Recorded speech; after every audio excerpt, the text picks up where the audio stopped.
RAM is the most powerful ARM in Ruby. There is no doubt. If you'll compare it to Active Record SQL or whatever you choose, there is just no competition in terms of features it delivers.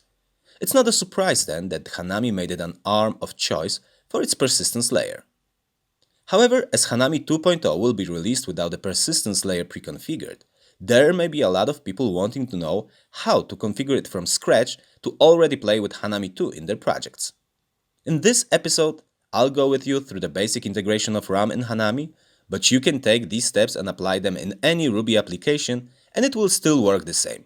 Disclaimer. In this episode, I'll showcase the basics of RAM, but this is just a part of the deep dive course about understanding RAM and mastering it we are making for you. This course we already started to record and it is available as a part of Hanami Mastery Pro. You can access it by clicking in the link on the video description or visiting the Hanami Mastery website. Access starts from $10 per month for now, and the price will stay the same for the early birds. If you find my content useful, check it out. This is a great way to support my channel and Hanami Mastery initiative while getting back actual benefits for the sponsorship. Now let me go back to the topic. You can create a new Hanami application using the Hanami new command followed by the application name. This gives me an empty scaffold application, but I already created one before and added a single action to list my articles. As usual, you can see the source code in the repository attached to the episode.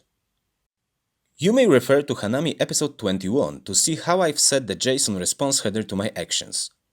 I talked there about serialization using Alba and covered several API-related configuration stuff. Of course, the root is also set up, so when I'll visit the /articles URL in the browser, you will see the empty JSON response, and the goal is to fill it with the content loaded from the database. Hanami 2.0 will not have persistence nor view layer preconfigured. I'm not a person who likes to wait, but rather one who takes things in hand, so I'll just add ROM manually into my app. Installing ROM with SQL. Disclaimer. This episode is not targeted for beginners expecting everything working out of the box. It's for people wanting to know how the persistence layer works under the hood and how to master the great ARM, which the ROM definitely is. Everything I'm doing in this episode you'll have integrated in Hanami 2.0 and you won't need to configure any of this. But I think it's useful to understand how ROM works under the hood anyway, especially in case you will want to use it in other frameworks or gems. To add the DB connection, I'm going to add ROM SQL, and Peach gems to my project. ROM comes with different adapters and the ROM SQL is responsible for working with SQL database, but the database server I'll use is Postgres. Then I run bundle again to add missing libraries on my system, and after that I can move to the next step. Now let's configure this beauty. Migrations. The first thing I want to have is an easy way to generate migrations for my project. ROM comes with ready-to-use rake tasks for DB structure management and migrations generator. For that, we need just a minimal setup of DB connection. First, I'm going to create a new provider, named Persistence. I'll also include a namespace here to group all my database-related dependencies within the same group. If providers are something you're not familiar with, refer to the dry container episode I've published for you. I've explained there a lot about setting up dependencies for the container.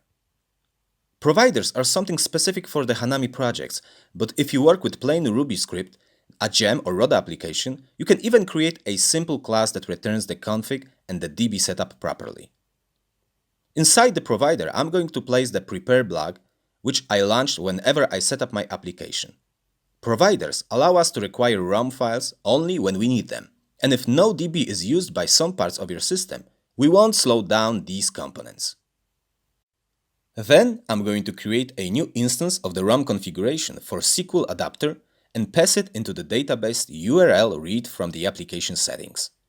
Then I want to add it to my container by registering it under the persistence.config key.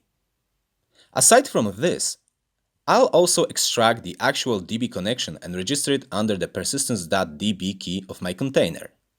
It will be useful later. I'm using the database URL setting here, so let me define this in the application settings file. It will be a required setting type of string. Then, in the .env file, I'll add this to the environment. Now, my application will read this environment and add it to the setting automatically without leaking unexpected environment values to my project. Now, let's visit the rake tasks definition file. Here, I want to add the predefined rake tasks loaded from ROM, but to make all of them work, I need to set up my database connection first. For that, I need a DB setup task. And inside, I'll set the ROM rake support environment to a new ROM container, passing the config as an argument. I can easily extract the config variable from the container key I registered a month ago. Now we have the working setup to generate new migration files, run migrations, roll them back, and clear the database. Let's check if it actually works fine. I just need an empty database to be created first. It works! Now let me create the actual migration. With a database connection in place, I just need the migration folder, so let me create one. Now we can simply run the CLI command to create a new migration file. However, because I use ZSH as my main shell, by typing this, I'll end up with an error. For bash shell, it should work fine. However, to fix it in ZSH, you'll need to escape the square brackets, or, what I like more, wrap the argument of the rake command with a single quotes. With this, it all works well, and now I have the empty migration file to create some authors.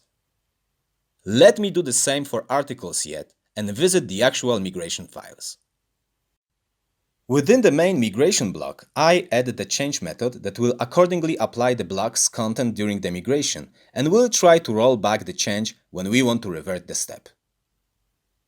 Then I create a table named authors with some sequential primary key set to ID. First and last name columns being type of string, and the nickname also type of string, however with additional constraints to not accept null values and be unique across all records. Next, I'm going to fill in the create articles migration. It's more code but nothing fancy, so let me paste it here. You may notice that I've added the foreign key for author ID, pointing to authors table, and also the timestamp columns using Postgres built-in now function to set the default values. Then I can run all migrations and check the current schema of the system. Now, when I'll check the structure of my application, you'll see that my tables had been successfully created. Awesome, isn't it? Adding relations.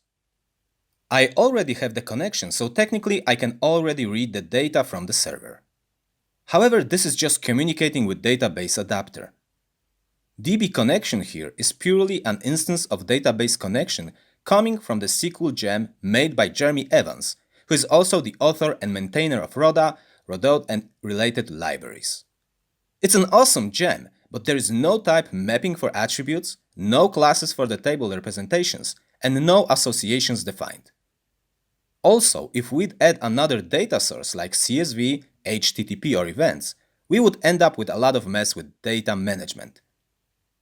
ROM allows us to automate all of that and improve developers' experience by building the infrastructure around adapters and adding tons of functionality that benefits growing applications. It is just a persistence engine built for scale.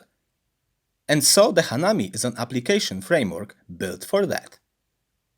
Let me go back to the implementation. To add relations to the system, I'll start from a persistence provider. Autoload ROM relations in Hanami.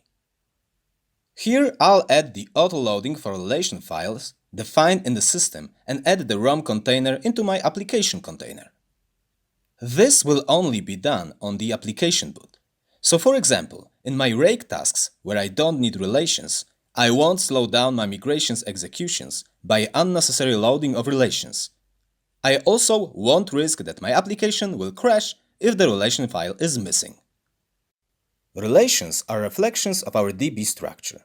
Because I've set the autoloading path to lib/sandbox/persistence, I'm going to create the articles relation within that folder. Here, I define the relation schema by setting the table to articles and inferring all the attributes based on the types defined in Postgres table. Inside, I only want to set the association to belongs to author. Author's relation will look similar with the difference that I'll use the has underscore many instead of belongs underscore to. Let me show you now how we could use it.